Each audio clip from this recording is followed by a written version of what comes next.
যুদ্ধের ধ্বংসস্তূপের উপর দাঁড়িয়ে গাজার প্যালেস্টিনিয়ানরা এখন লড়ছে আরেক যুদ্ধে, বর্জ্য, রোগ আর বেঁচে থাকার সংগ্রামে। দখলদার ইসরায়েলি বাহিনীর আগ্রাসনে জমা হওয়া ধ্বংসস্তূপের কারণে রাস্তাঘাট আর তাঁবুগুলো পচা বর্জ্য ও দুর্গন্ধে ভরে গেছে। ধ্বংসযজ্ঞের কারণে আবর্জনা জমা ভাগাড়ে পরিণত হয়েছে পুরো গাজা উপত্যকা। ফলে ময়লা গন্ধের ভেতরেই ভবিষ্যতের জন্য একটুখানি আশার আলো খুঁজছে গাজার ছোট্ট শিশুরা। যুদ্ধ শুরুর পর থেকেই বন্ধ হয়ে যায় সব সরকারি সেবা, যার মধ্যে বর্জ্য ব্যবস্থাপনাও ছিল অন্যতম। ফলে যুদ্ধ পরবর্তী গাজায় স্বাস্থ্যকর পরিবেশ খুঁজে পাওয়াও এখন দুষ্কর। খান ইউনিসের বাসিন্দা মোহাম্মদ আবু রেইদা বলেন, গাজায় কোনো স্বচ্ছ বাতাস নেই, আছে শুধু পচা গন্ধ আর ধোয়া দূষণের যন্ত্রণা। আমার 6 সদস্যের পরিবার, প্রতিদিনই কেউ না কেউ অসুস্থ থাকে, কারো জ্বর, কারো ডায়রিয়া। আমার একটি ছোট বাচ্চা আছে যাকে এই সপ্তাহে 4-5 বার হাসপাতালে নিতে হয়েছে। ডাক্তার আমাকে বলেছিলেন ব্যাকটেরিয়া সংক্রমণ হয়েছে, ভাইরাসের কারণ এই আবর্জনা।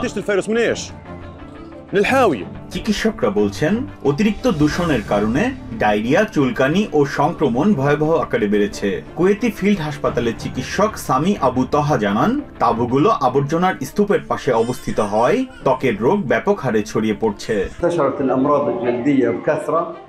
তাঁবুতে অতিরিক্ত ভিড়ের কারণে এবং তাঁবুগুলো আবর্জনা স্তূপের পাশে অবস্থিত হওয়ায় ত্বকের রোগ ব্যাপকভাবে ছড়িয়ে পড়ছে। মশা, পিঁপড়ে, এমনকি মাথায় উকুনের পরিমাণও বেড়েছে। এছাড়া আবর্জনা থেকে মাছিগুলো ব্যাকটেরিয়াজনিত রোগও ছড়িয়ে দিচ্ছে, যার মধ্যে কোষ্ঠকাঠিন্য অন্যতম। গাজার 17টি মিউনিসিপ্যালিটি খান ইউনিসের পূর্বাংশে নির্ধারিত একমাত্র ডাম্প স্টেশনে ময়লা ফেলত, কিন্তু ধ্বংসযজ্ঞের কারণে এখন বিভিন্ন এলাকা ময়লার ভাগাড়ে রূপ নিয়েছে। আবর্জনার দূষণে খান ইউনিসে বৃষ্টির পানি ধরে রাখার একমাত্র কূপটিও দূষিত হয়ে গেছে। ফলে পানিবাহিত রোগও ছড়িয়ে পড়ছে সর্বত্র। হাসপাতালগুলোতেও নতুন করে বাড়ছে রোগীদের ভিড়। সাম্প্রতিক যুদ্ধবিরতির পর পরিচ্ছন্নতা কার্যক্রম আংশিকভাবে শুরু হয়েছে, কিন্তু 2 মিলিয়ন টন বর্জ্য পরিষ্কার করা দুঃসাধ্য হয়ে উঠেছে।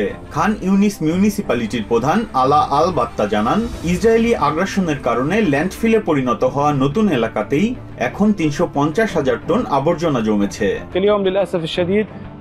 ধ্বংসযজ্ঞের কারণেই এই এলাকাটি প্রধান ল্যান্ডফিল্ডে পরিণত হয়েছে। ফলে বিশুদ্ধ পানির কূপটিও পয়ঃনিষ্কাশন কেন্দ্রে পরিণত হয়েছে। দুর্ভাগ্যবশত এটি এখন 2 দিক থেকে নাগরিকদের হুমকির মুখে ফেলেছে। প্রথমত, দূষণের ফলে বিশুদ্ধ জলাধার নষ্ট হয়েছে, যা এই অঞ্চলে বৃষ্টির স্বচ্ছ পানি সংগ্রহের জন্য তৈরি করা হয়েছিল। দ্বিতীয়ত, দূষিত পানি নিচে নেমে ভূগর্ভস্থ জলাধারের জন্য হুমকি তৈরি করছে।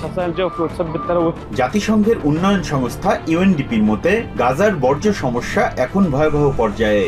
সংস্থাটির গাজা অফিসের প্রধান আলেসান্দ্রো ম্রাকিক জানান, 2 মিলিয়ন টন বর্জ্য সমস্যার সমাধানে শক্তি উৎপাদনের মতো নতুন প্রযুক্তির দিকে নজর দিচ্ছেন তারা। Immediate action again is needed, mainly through access of machinery, equipment that will allow us to properly perform the job on the ground. Gaza উপত্যকা জুড়ে ধ্বংসযজ্ঞের চিত্র আধুনিক বিশ্বে মানবতার এক করুণ বাস্তবতা তুলে ধরছে। আগ্রাসনের তীব্রতা থামলেও ক্ষতগুলো এখনো তাজা। ফলে পচা বর্জ্য আর ভাঙা স্বপ্নের মাঝে টিকে থাকার লড়াই যেন গাজাবাসীর প্রধান লক্ষ্য। Biprajit Chanda, TVN 24 news desk. New York থেকে সম্প্রচারিত TVN 24 টেলিভিশন বিশ্বজুড়ে বাঙালির কণ্ঠস্বর।